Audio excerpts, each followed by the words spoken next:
Y bueno, ya para cerrar este día los trabajos de ingreso, recuerden, la siguiente semana también tenemos martes y jueves presentación de trabajos de ingreso.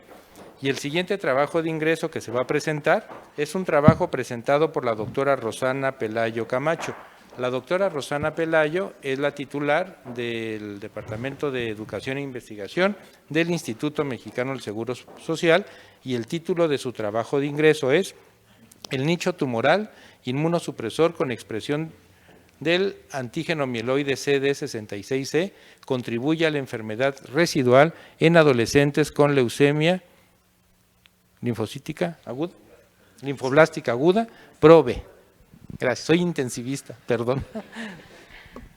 Muchísimas gracias. Saludo con gran entusiasmo y por supuesto mucho respeto a nuestro señor presidente de la Academia Nacional de Medicina de México, el doctor Carrillo Esper, y a todos los que acompañan esta presentación de trabajo de ingreso.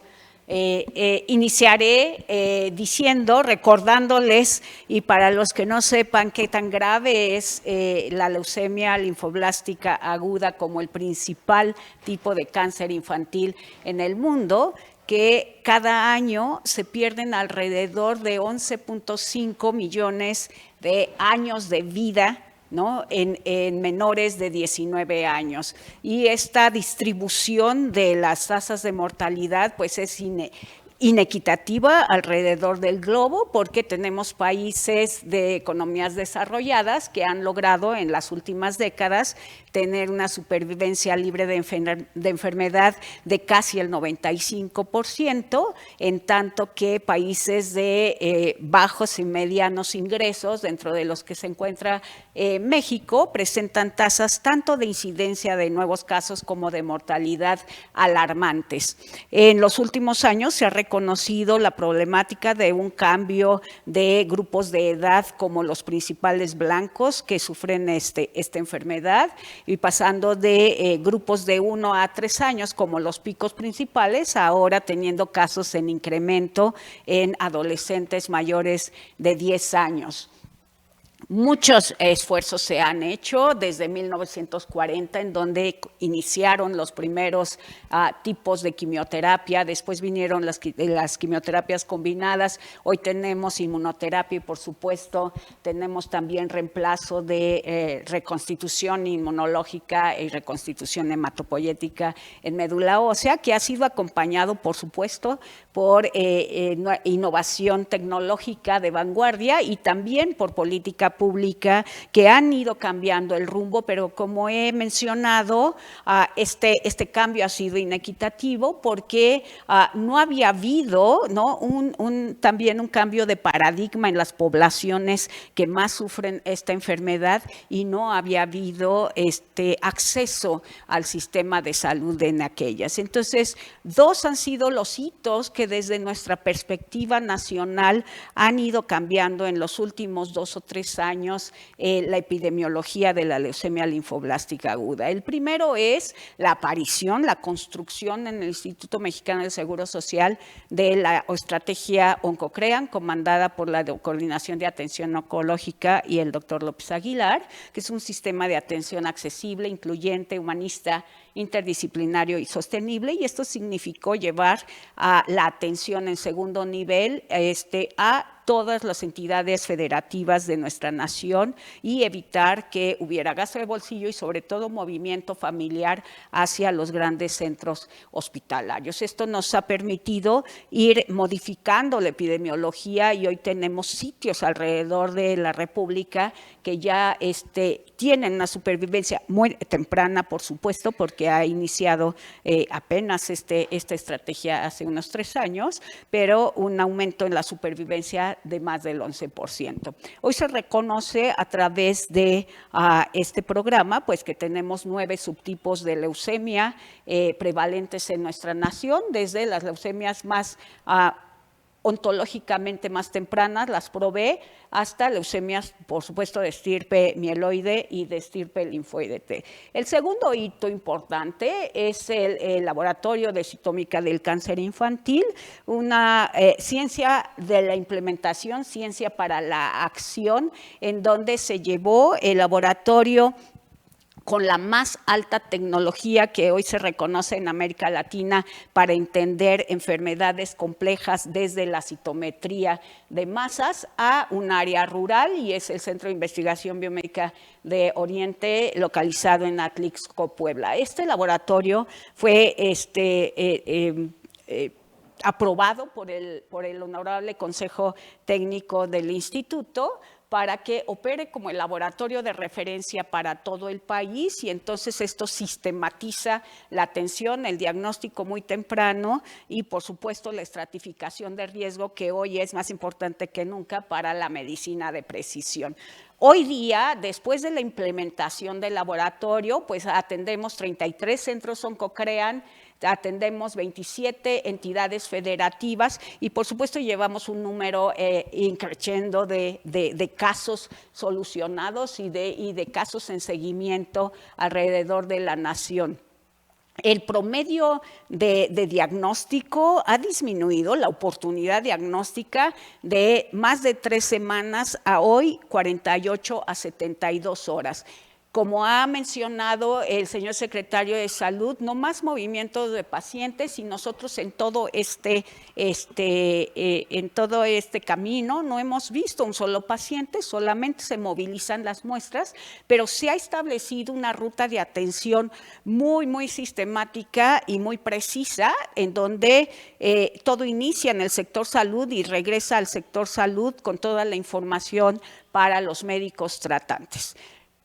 El laboratorio ha permitido no solo el seguimiento de 3,000 pacientes, sino hoy la construcción de la primera cohorte y el registro interinstitucional en zonas de alta marginación. Es decir, aunque está alojado en el instituto, en realidad en esta corte participaron más hospitales del sistema de salud federal que del instituto, participó el ISSSTE también y participó la medicina privada. Y lo que voy a presentar en los siguientes minutos es parte de los resultados de una pequeña corte de 128 pacientes, de los cuales conocemos más de 2,000 parámetros, no solo biológicos, sociales, ambientales y de interacción de la biología del tumor, de la fisiología del paciente y del estado, ¿no? Que guarda su relación con el contexto ambiental y familiar.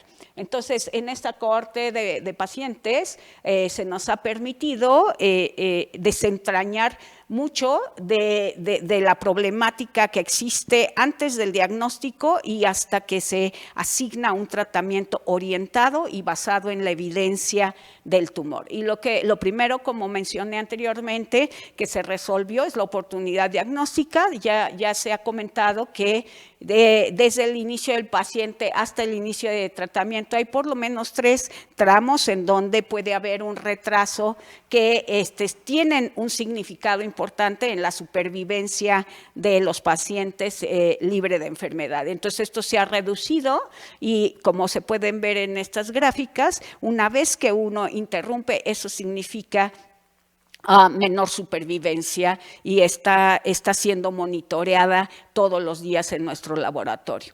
Después de esto, lo que hemos ido monitoreando es, a partir del año 1, el tratamiento y cómo el establecimiento de este laboratorio, la implementación, ha mejorado las tasas de supervivencia. Y aquí pueden ver que desde el año 1, en donde se registran, es el año donde hay mayor agresividad porque se registran el mayor número de muertes en general por toxicidad, el tener un apego y un acceso al diagnóstico y al tratamiento, pues permite que hayan subido las tasas, y hoy día, en solo un año, en el primer año, se pueden contar más de 6 siglos de vida ganados post intervención de este laboratorio.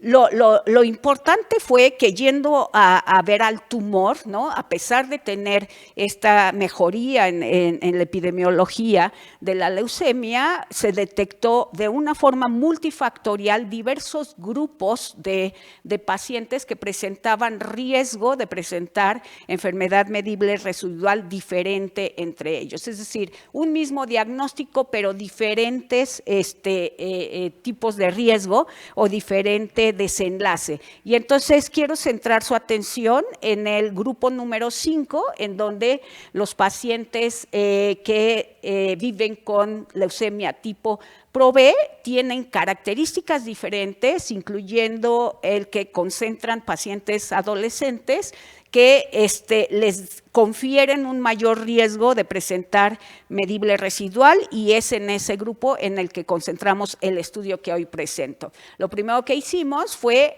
abordar desde diferentes perspectivas, ¿no? La identidad de este subgrupo de pacientes, y una de ellas fue la expresión de CD66C, que es una glicoproteína que sirve de molécula de adhesión y además de molécula de señalización en neutrófilos de forma natural, no debe de ser expresada en linfocitos B y tampoco en toda la serie linfoide, pero en nuestro grupo de pacientes se expresa diferencialmente. Hay algunos que expresan con una intensidad como la de los neutrófilos y otro subgrupo en una expresión media. Lo interesante, media o baja, lo interesante es que esta expresión media o baja se correlaciona, como pueden ver en la tabla, en el grupo 5 con el mayor riesgo que existe de presentar detectabilidad medible residual. Y simplemente recordando cómo es la cinética de la leucemia, nosotros tenemos una hematopoiesis leucémica, ¿no?, que prevalece al inicio y que conforme va recibiendo tratamiento, los pacientes se va reconstituyendo la hematopoiesis normal, pero la oportunidad está en la reemergencia de clonas aberrantes durante la enfermedad medible residual. Como pueden ver en la gráfica de la izquierda, aquellos pacientes que presentaron una expresión de CD66 low o intermedio son los pacientes que presentan también mayor riesgo de medible residual, pero de alto riesgo, es decir, de mayor representación en la médula ósea, y esto conllevaría a un factor que determine el tratamiento, el cambio de tratamiento, la intensificación, etcétera, del personal de salud tratante. Bueno, la biología de esta leucemia es especial porque la clonalidad del tumor es diferente. Hay multiclonalidad en aquellos que presentan, no pretendo, está muy compleja la diapositiva, ir de plot en plot, pero hay multiclonalidad en aquellos pacientes que presentan una expresión aberrante intermedia o baja en el tumor, y además hay una relación especial de este tumor con el sistema inmune que contextualiza su crecimiento. Aquí podemos ver justo en la fila de la tercera fila, que tenemos ahí a los ProB que expresan de forma baja, y que esta clonalidad y su relación con todo el sistema hematopoyético difiere de cómo lo hace aquel tumor que no tiene expresión de CD66, y esto lo hace diferente. Pero conocemos que hoy cualquier tipo de patología no se debe de estudiar ni desde el genocentrismo ni desde la unilateralidad, sino que se debe de estudiar el contexto inmunológico, microambiental, el entorno ambiental en el que se desarrollan los individuos, bajo el conocimiento de que la genética pues no determina necesariamente el desenlace, sino la genética complementada por el exposoma. Y entonces lo que nosotros tenemos aquí nuevamente es una heterogeneidad clonal y la reconfiguración inmunológica, en especial de los pacientes que sufren leucemia ProB, pero con expresión aberrante baja de CD66. Cuando ustedes ven por inteligencia artificial, ¿no?, y van y toman la fotografía del tumor con la expresión concomitante de CD66 y todas las demás expresiones de antígenos que identifican a cada una de las subpoblaciones, uno puede ver en el panel del medio la multiclonalidad de las células que expresan 66 bajo, pero no solo eso. En las barras podemos ver que es el caso de los pacientes en donde no disminuye al máximo después de la inducción a la remisión, el crecimiento tumoral, y que además prevalece una subpoblación troncal de células troncales hematopoyéticas normales, que eso no existe en los otros casos. Además de ello, cuando se coexpresa o se combina CD123, que es una molécula que se expresa muy temprana en la hematopoiesis, en células troncales hematopoyéticas y en células mieloides, con CD33 y CD66C tenemos el peor de los escenarios en términos de desenlace.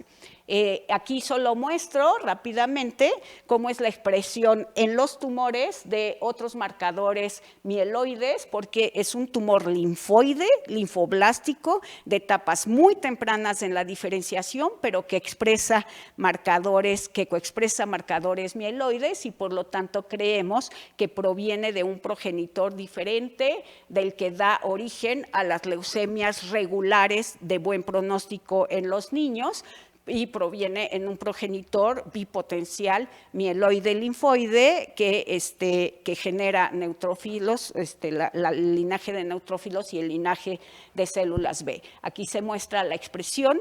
El nicho que subyace al crecimiento de estos tumores lo hemos estudiado por décadas en el laboratorio, y llegamos a la conclusión, antes de conocer la expresión de CD66, que en la médula ósea de un niño que sufre leucemia hay un nicho en continuum, pero 3 subnichos dentro de él. Y que lo que ocurre es que el tumor empieza a crecer en un nicho altamente inflamatorio, en donde prevalece una célula mesenquimal, estromal, proinflamatoria, y todos los ambientes, digamos, inmunológicos son congruentes con una identidad inflamatoria, en tanto que puede, en los casos de recaída, ir hacia un nicho inmunosupresor, ¿no? Que está generado por la interacción entre células iniciadoras de la leucemia y un ambiente con quimiosinas y citocinas inmunosupresoras que son producidas por células mesenquimales supresoras. Hemos hecho uso de la más alta tecnología, la citometría de masas por imagen y la citometría de masas para células en suspensión. Esta tecnología se encuentra en el laboratorio del que he hablado, de Citómica, en el área rural.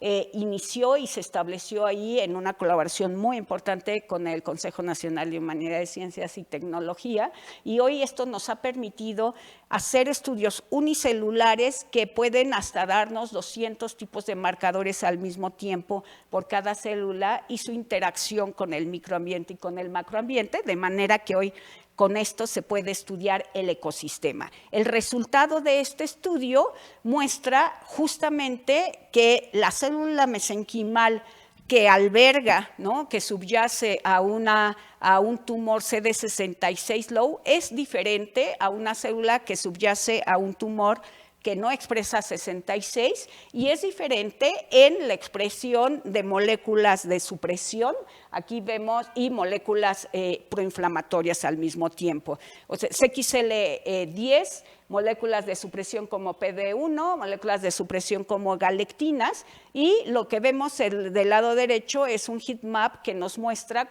que cuando el tumor es 66 low, tenemos efectivamente varios marcadores que indican que la identidad es inmunosupresora en el microambiente que los está sosteniendo. Finalmente, para conocer la relación que guardan los 3 tipos de los subgrupos de leucemia Pro-B de acuerdo a la expresión de CD66 y el desenlace clínico de los pacientes, hicimos estos estudios Sankey, en donde se muestra que la mayoría de los pacientes o de los casos que muestran enfermedad medible residual provienen de tumores que expresan de forma baja o intermedia CD66, y que esto le da un riesgo relativo a los pacientes. Además, tenemos algunos datos importantes, preocupantes por supuesto, de mortalidad temprana que indican que estos pacientes son los que más mortalidad temprana presentan en esta pequeña corte. Estamos dando un seguimiento muy puntual y como conclusiones, pues lo que me gustaría comentar es que se ha descubierto con esta serie de estudios un ecosistema leucémico que distingue el tumor de más alto riesgo en los niños de 10 a 19 años, ¿no? Vulnerables y que, bueno, es muy prometedor esta pieza del conocimiento porque en este momento en el mundo se están desarrollando CAR T-cells, se está desarrollando inmunoterapia de inhibidores de checkpoints contra CD66 y también se está desarrollando en nuestro laboratorio mismo estudios de reposicionamiento de fármacos que nos permitirían tener como blanco terapéutico no al tumor solito, sino a todo el ecosistema que incluye el sistema inmune y el estroma. Simplemente terminar mostrando al maravilloso grupo que se dedica a esto ahí en el Centro de Investigación Biomédica y el trabajo que hoy he presentado es principalmente conducido por Dalia Ramírez, Rubí Romo, Laura Alfaro y Gabriela Zamora. Muchísimas gracias por su atención. Gracias, doctora Pelayo, también por este excelente trabajo de ingreso. Hoy hemos escuchado 4 trabajos de ingreso maravillosos, que van desde la micología médica, luego pasamos, bueno, a cardiopatía isquémica, inmunopatogenia de lupus, citopatogenia, y bueno, realmente estoy sorprendido de todo lo que aprende uno diario y sobre todo del nivel de investigación que hay hasta luego, doctora Borrallo, buen camino, y sobre todo el nivel de investigación que hay en nuestro país y que poca gente lo conoce. Más conocen a un cantante que lo que hacen investigadoras e investigadores mexicanos y eso es fatal, porque eso habla del tipo de país que somos. Pero bueno, eso es otro asunto, pero un excelente trabajo de ingreso, sobre todo cómo, yo no sé de esto, pero con lo que oí, cómo describen los nichos tumorales en la médula ósea, las células, los marcadores, igual que los marcadores inmunes. Bueno, es impresionante. Y bueno, el comentario oficial a este excelente también trabajo de ingreso lo va a hacer el doctor Héctor Baptista López, excelente académico, excelente hematólogo, gran amigo. Muchas gracias, Héctor, y bienvenido. Con tu venia, señor presidente, estimados todos, cada vez menos, pero suficientes, créanmelo. La leucemia linfoblástica aguda, primero quiero hablar un poquito del contexto. Es un trastorno maligno de la sangre y de la médula ósea caracterizado por la sobreproducción de células inmaduras o linfoblastos. Representa aproximadamente el 25% de todos los cánceres infantiles en México, lo que la convierte en la malignidad hematológica más común en niños. De los casos de leucemia que ocurren en todas las edades, el 60% de ellos ocurren en pacientes menores de 20 años de edad. La prevalencia de la leucemia aguda linfoblástica en niños y adolescentes tiene un efecto desfavorable en el género, siendo más frecuente en varones, con un aumento notorio de los casos en pacientes menores de 5 años. Entre la década de 1940 a 1950, el tratamiento de la leucemia linfoblástica aguda en niños se basaba en quimioterapia con un solo agente. Para ese entonces, la tasa de sobrevida a 5 años era menor al 10%. Entre 1970 y 1980, al agregarse la profilaxia al sistema nervioso central y con el uso de la asparaginasa, la sobrevida aumentó apenas al 45%. Ya para la década de 1990, ya con los programas de trasplante de células progenitoras hematopoyéticas, se logró un impacto favorable en la sobrevida hasta un 75% de la población infantil. En la última década, la tasa de supervivencia con niños de 0 a 14 años ha superado el 90% de los casos afectados en países de altos ingresos. En el reporte de la carga de enfermedad para el periodo 1990-2021 recientemente publicado, se aporta una serie de datos que abonan a la complejidad de esta enfermedad. Si bien la tasa global pasó de 7.91 a 10.8 casos por cada 100.000 habitantes, la leucemia aguda linfoblástica es hasta 3 veces más común en naciones con alto índice de desarrollo sociodemográfico que en países con desarrollo medio o bajo. Sin embargo, en la última década se ha hecho más evidente el efecto norte-sur, representado por la tasa de sobrevida a los 5 años superior al 95% en pacientes pediátricos en reportes para países desarrollados y por el contrario, la tasa de supervivencia siguen siendo bajas en los países con ingresos medios o bajos. A diferencia de otras enfermedades, la incidencia de los casos con leucemia linfoblástica no está relacionada con desigualdades socioeconómicas. La clave decisiva para la supervivencia libre de enfermedad es la combinación de la oportunidad diagnóstica, muy bien mencionado por la doctora Pelayo, y la eficacia del tratamiento guiada por la estratificación precisa del riesgo del paciente con la implementación de sistemas de diagnóstico y pronósticos estandarizados, que es una de las partes que más han llamado la atención en esta presentación, y el acceso a los medicamentos de quimioterapia, que son de muy alto costo económico. Por lo contrario, la sobrevida de esta enfermedad se encuentra estrechamente relacionada al acceso a los servicios de salud especializados y a los costosos recursos diagnósticos y terapéuticos, que al final del día representan una evidencia en la redistribución de la riqueza y el promotor de la movilidad social. A pesar de esto, las recaídas de la leucemia ocurren entre el 10 y el 15% de los casos, aún en niños donde en la evaluación inicial no se clasificaron como leucemias de alto riesgo. Estas recaídas asocian una elevada tasa de muerte temprana por complicaciones mismas de la enfermedad o del tratamiento instituido. Es decir, bajo el supuesto de contar con un sistema de salud eficaz, universal y gratuito, todo ello tendría un límite en el impacto sobre la mortalidad y los años de vida ajustados a discapacidad y que habría que atender bajo una visualización adicional de esta condición. ¿Qué variable faltaría por analizar en esta compleja interacción? Y aparecen los trabajos de la doctora Pelayo. La variable que faltaría analizar sería el comportamiento biológico de la enfermedad. Los avances recientes en la identificación de las condiciones que predicen la recaída de la leucemia infantil ha demostrado que las células existentes en el clon de recaída a menudo estaban presentes desde el primer momento en que se efectuó el diagnóstico.